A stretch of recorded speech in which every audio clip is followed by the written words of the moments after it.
Dan Williams, Survive Outdoors, and as promised, we are going to do the video on hyperthermia and heat stroke.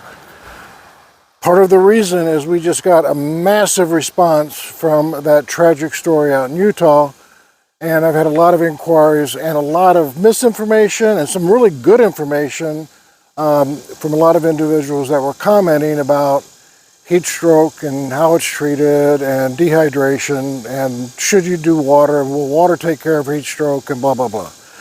So we're going to run through that, but I just wanted to tell you every month we do a giveaway. That's going to be at the end of this month, so pretty good stuff. You might want to stick around, you might even want to subscribe.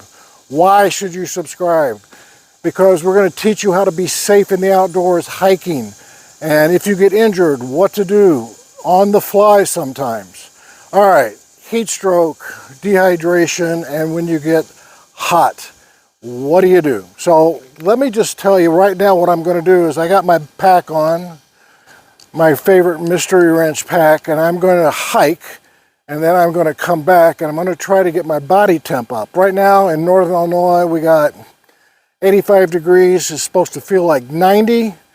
Let's see. I do not like these thermometers, but it's what I have. We're going to see what I got. It is 99.1. And when I get back, we're going to take it and see what it's at.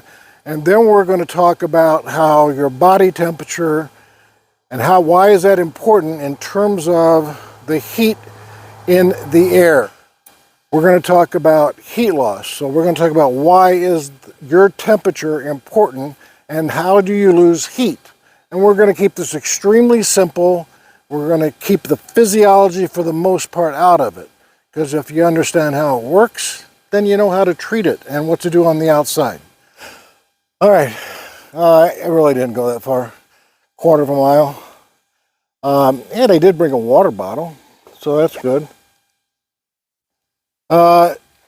99, you're not going to see this on an LED.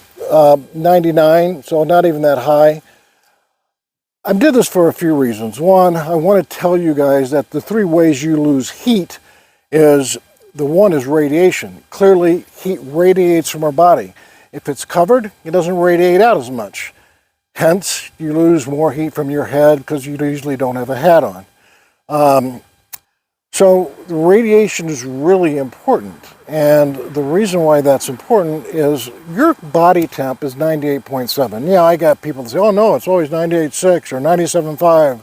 I always run hot at 100 degrees. Okay, clinically, we don't consider a temperature until it's like 100 degrees Fahrenheit.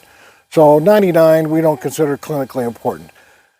If the temperature outside is 105, and your body temp is 98.7, and a while ago it was 99 something, I was in the sun, your body is going to have a hard time releasing heat. Your body has a hard time releasing heat. The outside temperature is hotter than your body. What's going to happen? Your core temp is going to go up. Then there's convection. Convection is, and any parent out there is going to know this, convection is when you have a fever, you're sweating, and you're losing heat that way, and the wind blows. Think of your child. Your child has 102 temp. One of the best ways to get it down is just, you can spray bottle them with some water, you can put them in a cool bath, not ice cold, and then you can fan them, or get a fan and fan them down, and that temp will drop. For the most part, temperatures are good. It's your body trying to fight it off. When it gets to 103 and change, or 104, then yeah, it gets a little funky, and you got to jump on that. So convection, when the wind blows, it cools you down and you lose heat. So then we have mosquitoes. Now, then we have conduction. Conduction is exactly that. You're putting your body into water. It would be awesome if you had a stream. You have heat exhaustion, you're going to immerse yourself in water. And that is one of the quickest ways to lose heat. So those are your 3 main methods in heat loss. They teach it all the time in high school, college. And that's important when it comes to treating you in the outdoors. So you're on a trail, first of all, you shouldn't even be out at 105 degrees on a trail in Utah with no water close by, number one. I will stand firm on that. The second thing is you're out there on the trail and you see you're getting heat exhaustion. And what is heat exhaustion? A watered down version, a very watered down version of heat stroke. So heat exhaustion, fatigue, tired, maybe mild confusion, just absolutely wiped out. Heat stroke is bad news. It can happen within 10 to 15 minutes, but there is a gradation period from going from heat exhaustion to heat stroke. So people a lot of times will say, well, in heat stroke you don't sweat. Well, it's not that cut and dry. I've had many people way back in the day in the emergency room that had heat stroke that were sweating, but they had a core temp of like 104. Yes, it will reach a point where you will not sweat. You will have dry skin and the sweating mechanism stopped. What in the outdoors, it's really, really important if you're on the trail, to have some type of water to cool yourself down. Get in the shade. Fan the person. Imperative. Remember, we just talked about the ways to lose heat. So we got to get that body temperature down. You need to have a GPS system with you, some way, a cell phone, make sure there's service in the area, some way to call for help. So that's really important because you're not going to have ice in the outdoors 99% of the time. So what is the treatment? For those that are interested, if you're in the emergency room, at least back in the 80s, what we did is someone comes in with heat stroke and they have a temp of 104, 105, we are immersing that puppy in ice. We're getting a sheet, we're throwing ice in it, we're putting their body in it. We would put ice under their armpits, behind their neck, in their groin, under the small of their back, IV in each arm, normal saline.